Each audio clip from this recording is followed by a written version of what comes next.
और हमें Italian ocean में एक शिप को दिखाया जाता है जिसका नाम MS एंटोनिया ग्रेजा है। इस शिप के डांस रूम में सभी पैसेंजर्स डांस कर रहे होते हैं और तभी हमें एक हाथ को दिखाया जाता है जो एक लीवर को ऊपर उठाता है। लीवर के ऊपर उठते एक वायर से सब के सब लोग मारे जाते हैं जो डांस कर रहे होते हैं। एक बच्ची जिसका नाम केटी है वो बच जाती है क्योंकि उसकी हाइट कम है और वायर उसके ऊपर से गया होता है। ये सारा मंजर देखने के बाद वो जोर से चिल्लाती है। इसके बाद क्या हुआ कभी किसी को कुछ पता नहीं चला और अब 40 साल बीत चुके हैं जहाँ पर हमें एक साल्वेज क्रू को दिखाया जाता है जिसके कैप्टन का नाम शैन मर्फी है। ये एक शिप को बचाकर किनारे तक लाते हैं। शाम को इस सब अपनी जीत की पार्टी मना रहे होते हैं। तभी एक आदमी जिसका नाम जैक फरमैन है इनके पास आता है। वो कहता है कि मैं एक वेदर सर्विस पायलट हूँ। आज से 40 साल पहले एक एंटोनियो ग्रेजा नाम का शिप समंदर में कहीं खो गया था और जहाँ तक मुझे पता है वो बेरिंग सी के अंदर है। उसके अंदर खजाना है। अगर हम उसे ढूंढ ले तो सब के सब बहुत अमीर हो सकते हैं। और अब ये पूरा का पूरा क्रू जैक का साथ देने के लिए तैयार हो जाता है। अगले दिन शॉन मर्फी और उसका पूरा का पूरा क्रू उस तरफ निकल पड़ता है जहाँ पर एंटोनियो ग्रेजा शिप है जो 1962 में गायब हो गया था और आज तक वो शिप नहीं मिला। उस जगह पहुंचने के बाद ये देखते हैं कि वहां पर कोई भी शिप नहीं है।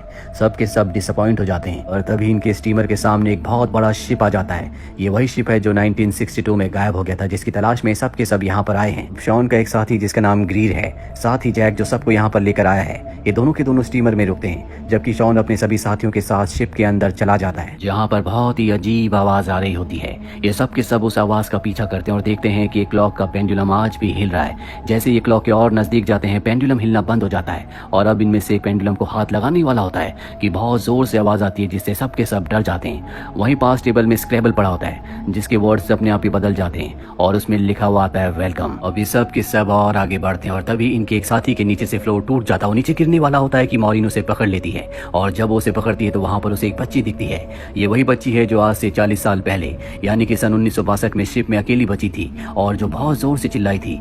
लेकिन आज भी इसकी उम्र उतनी है जिसका मतलब ये है कि ये उस बच्ची की आत्मा है। मॉरिन उस बच्ची को देखती है लेकिन अगले पल वो बच्ची गायब हो जाती है। यहाँ पर मॉरिन को कुछ समझ नहीं आता कि जो उसने देखा था वो सच था या फिर उसके दिमाग का भ्रम था। मॉरिन अपने उस साथी को ऊपर खींच लेती है। इसके बाद ये केबिन में जाते हैं जहाँ पर ये देखते हैं कि एक वॉच है और ये वॉच आज की है जबकि ये शिप सन 1962 में पूरी तरह से गायब हो गया था। उस वक्त में इस तरह की वॉचेस नहीं होती थी।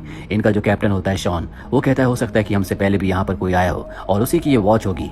इसके बाद ये शिप का मैनुअल लेकर वापस अपने स्टीमर में आ जाते हैं। अगली सुबह इन्हें पता चलता है कि शिप में एक बहुत बड़ा होल है जिस वजह से धीरे धीरे शिप सिंक हो रहा है और अगले 3 दिनों में ये इस होल को रिपेयर करके शिप को यहाँ से ले जाना चाहते हैं। इसीलिए सब अपने काम पर लग जाते हैं। वहीं मॉरिन को दिखाया जाता है जो शिप के उस हिस्से में जाती है जहाँ पर स्विमिंग पूल है। वो ये देखकर हैरान होती है कि स्विमिंग पूल पर गोलियों के निशान है। अब वो स्विमिंग पूल से जब ऊपर की तरफ आ रही होती है एक बार फिर से उसे वही बच्ची दिखती है जिससे डरकर वहीं स्विमिंग पूल में गिर जाती है। उसका सर स्विमिंग पूल के बेस से टकराता और खून निकलना शुरू हो जाता है पर स्विमिंग पूल उसके खून को एब्जॉर्ब कर लेता है। वो एक बार फिर से ऊपर देखती है जहाँ पर वो बच्ची थी पर अब वहाँ पर जेक होता है। जेक उसे ऊपर खींच लेता है और इन दोनों के यहाँ से जाने के बाद स्विमिंग पूल पूरी तरह से खून से भर जाता है। अब जेक और मॉरिन यहाँ से आगे बढ़ते हैं। मॉरिन एक दरवाजे को खोलती है जहाँ से बहुत सारा पानी निकलता है। ये दोनों के दोनों उस दरवाजे के अंदर जाते हैं और तभी दरवाजा अपने आप ही बंद हो जाता है। इसीलिए इन्हें आगे बढ़ना पड़ता है। आगे बढ़ते हुए ये एक केबिन तक पहुँचते हैं जहाँ पर 9 लकड़ी के बॉक्सेस होते हैं। ये अपने बाकी साथियों को भी यहाँ पर बुला लेते हैं और जब ये बॉक्स को खोलते हैं तो हर एक बॉक्स के अंदर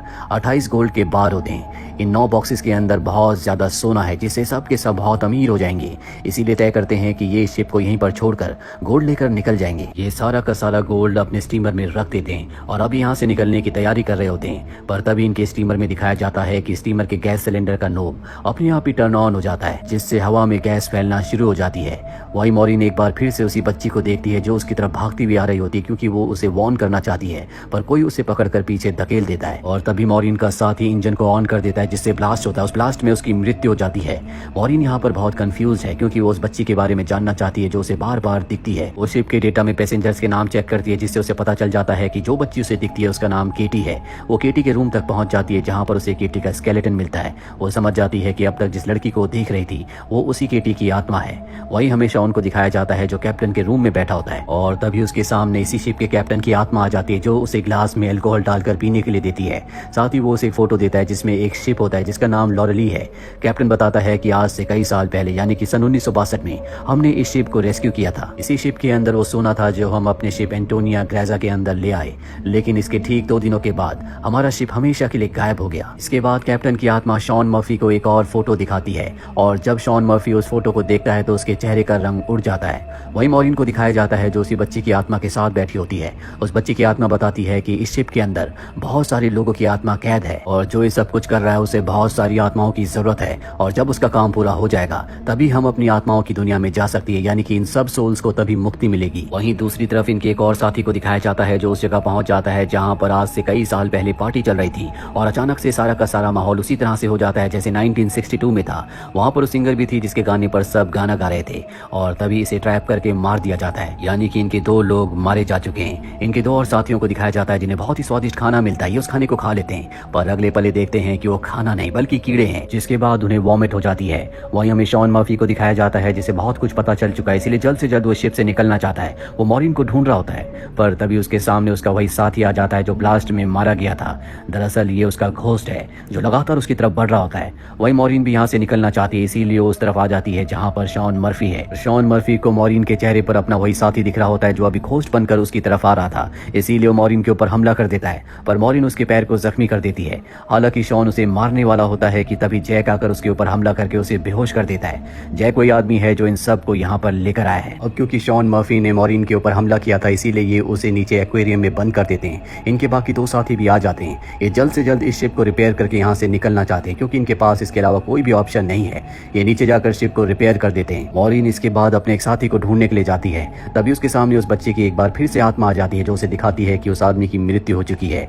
ये वही आदमी है जो उस पार्टी रूम में पहुंच गया था। दरअसल पार्टी रूम में पहुंचने के बाद जो वहां पर सिंगर थी उसकी आत्मा ने उसे सेड्यूस किया था, वो उसके पीछे पीछे ऊपर गया और उसकी आत्मा ने उसे ऊपर से नीचे धक्का दे दिया। और अब उस बच्चे की आत्मा मॉरिन को 1962 का पूरा वो दृश्य दिखाती है जब सबके सब शिप में मारे गए थे। सबको अलग अलग तरीके से मार दिया गया था जिसमें केटी भी थी। इसके बाद वो गैंग जो यहाँ पर गोल्ड के लिए आई थी वो गोल्ड तक पहुंच जाती है, लेकिन वो सिंगर जो उस रूम में गाना गा रही थी जहाँ पर सब लोग मारे गए थे वो इनमें से एक को सीड्यूस करती है और अपने जाल में फंसा लेती है, जिसके बाद वो आदमी अपने साथियों को मार देता है। पर उस सिंगर की आंखों में लालच होता है इसीलिए वो उस आदमी को मार देती है जिसने उसकी वजह से अपने साथियों को मारा था। सिंगर को लगता है कि अब सारा गोल्ड उसका हो चुका है क्योंकि शिप में उसके अलावा सभी लोग मारे जा चुके हैं। लेकिन तभी यहाँ पर वो आदमी आता है जो इस पूरे के पूरे प्लान का मास्टरमाइंड है, जो इस गोल्ड को हासिल करना चाहता है और वो एक हुक को इशारा करता है जिसके बाद उस हुक की वजह से सिंगर की भी मौत हो जाती है। और अब यहाँ पर वो बच्ची उसे उस आदमी का चेहरा दिखाती है जिसे देखकर मॉरिन पूरी तरह से घबरा जाती है क्योंकि ये आदमी और कोई नहीं बल्कि जेक है, वही आदमी जो इन सबको यहाँ पर सोना ढूंढने के लिए लाया है। मॉरिन समझ जाती है कि उसका साथी शॉन मर्फी वो पूरी तरह से बेगुनाह है। वो उसे बचाने के लिए एक्वेरियम की तरफ भागती है लेकिन अब उसकी मृत्यु हो चुकी है। कैप्टन की आत्मा ने जो उसे फोटो दी थी वो उसी के हाथ में होती है जो पानी में वो देख लेती है और ये फोटो और किसी की नहीं बल्कि जेक की है। जेक कोई इंसान नहीं है बल्कि वो एक इविल स्पिरिट है जो किसी के लिए आत्माओं को जमा करता है। हो सकता है कि वो शैतान के लिए काम करता हो और यहाँ पर वो इन सबको मारकर इनकी आत्माओं को भी जमा करना चाहता है। मॉरिन अब अपने साथी से कहती है कि तुम्हें जैक पर नजर रखनी होगी, मैं अपने दूसरे साथी को ढूंढने के लिए जा रही हूँ जो कि पानी के अंदर है। मॉरिन जब उस जगह जाती है तो उसे समझ में आ जाता है कि उसकी भी मृत्यु हो चुकी है जिसे जैक ने मार दिया है। वहीं जैक उस जगह आ जाता है जहाँ पर मॉरिन ने अपने साथी को कहा था कि वो जैक पर नजर रखे।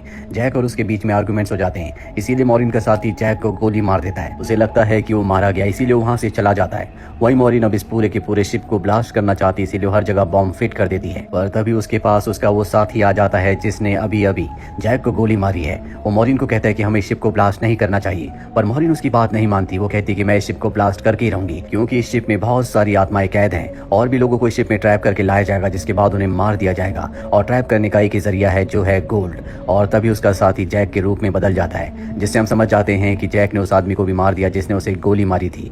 जैक उसे बताता है कि तुम्हारा और मेरा काम एक ही है, जिस तरह से तुम समंदर में फंसी हुई बोट्स को शिप्स को जमा करती हो उसी तरह से मैं सोल्स को जमा करता हूँ। पहले मैं भी इंसान था लेकिन मैंने बहुत पाप किए थे जिसके बदले मुझे काम दिया गया और अब मैं सोल कलेक्टर हूँ जिसके लिए मुझे शिप की जरूरत है और मैं नहीं चाहता कि तुम इस शिप को ब्लास्ट करो। पर मॉरिन उसकी बात नहीं मानती इसीलिए जैक उसके ऊपर हमला कर देता है। मॉरिन एरो से उसके पैर को जख्मी कर देती है और फिर उसी एरो से रिमोट पर निशाना लगाती है और खुद वो शिप से कूद जाती है जिसके बाद शिप में एक बहुत बड़ा ब्लास्ट होता है और अब मॉरिन पानी के अंदर शिप के नीचे फंस चुकी है। पर तभी वहां पर उसी बच्ची की आत्मा आती है जो मॉरिन को ऊपर का रास्ता दिखाती है। मॉरिन बड़ी मुश्किल से ऊपर आ जाती है और वो देखती है कि शिप में जितनी भी सोल्स थी वो सब की सब आजाद हो चुकी हैं और वो सोल्स की दुनिया में जा रही हैं। इन सोल्स में केटी की भी सोल है। दरअसल यहाँ पर जितनी भी सोल्स थी वो सब की सब जेक की गुलाम थी क्योंकि मारने के बाद उसने हर किसी के हाथ में एक मोहर लगा दी थी। सिर्फ केटी की सोल उसकी गुलाम नहीं बन पाई क्योंकि केटी की सोल पवित्र थी, इसीलिए केटी की सोल बार बार मॉरिन की मदद कर रही थी और अब केटी की सोल की वजह से मॉरिन ने सभी आत्माओं को आजाद कर दिया। मॉरिन अब एक बॉक्स के सहारे समंदर में तैरती रहती है और तभी वो एक शिप तक पहुंच जाती है जो शिप उसे रेस्क्यू कर लेता है।